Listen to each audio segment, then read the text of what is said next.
Have you ever wondered why God is called the God of Israel?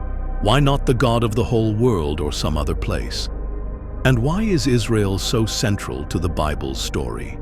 Today, we're diving into the mind-blowing truth about why Israel is called God's chosen land. And trust me, it's way deeper than you think. By the end of this video, you'll see why this ancient story still matters today. So, grab your coffee, sit back, and let's unpack one of the Bible's biggest mysteries. First, let's break down the basics. Who or what is Israel? The name Israel actually starts with one man, Jacob. You've probably heard of him, Abraham's grandson, Isaac's son. Jacob wasn't exactly a saint at first. He tricked his brother Esau out of his birthright, deceived his father, and was constantly scheming. But something incredible happens in Genesis 32. Jacob literally wrestles with God.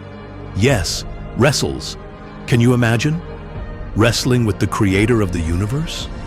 In that moment, God gives him a new name, Israel, which means he who struggles with God. From Jacob came 12 sons, who became the 12 tribes of Israel. And just like that, Israel wasn't just a person anymore. It became a people, a nation. Okay, so here's the big question. Why did God choose Israel out of all the nations on earth? Was it because they were powerful, wealthy, super righteous? Nope. In fact, God says this in Deuteronomy 7:7-8. The Lord did not set his affection on you and choose you because you were more numerous than other peoples, for you were the fewest of all peoples, but it was because the Lord loved you and kept the oath he swore to your ancestors. Boom, there it is. God chose Israel, not because they were special on their own, but because of his promise to Abraham. This wasn't just a random decision. This was about a covenant. A covenant is more than a promise. It's a binding relationship.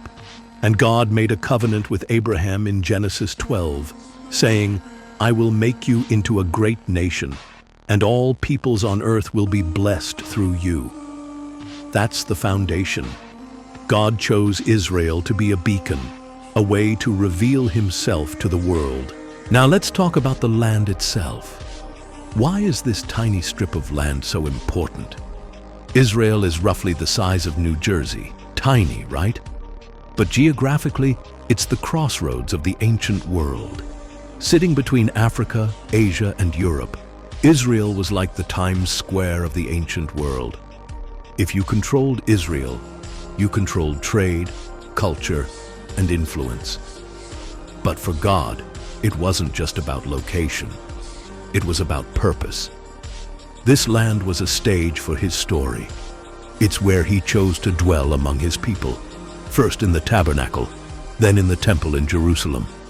The land of Israel became the physical place where heaven and earth met. It's where prophets spoke, kings ruled, and where Jesus himself walked. Here's where it gets even more incredible. Israel wasn't chosen just for their own benefit.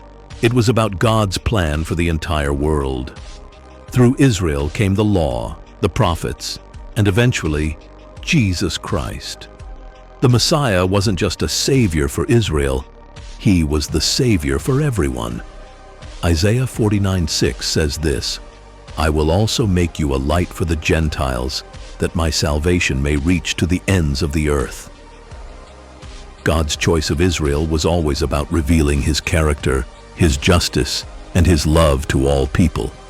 And through Jesus, that promise is extended to everyone who believes, no matter your background, nationality, or past.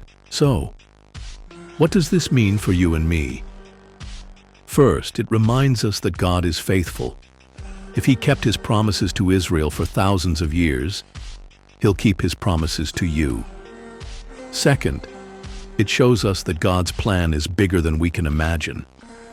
He used a small nation in a tiny piece of land to change the entire course of history. And finally, it challenges us to live as part of that story.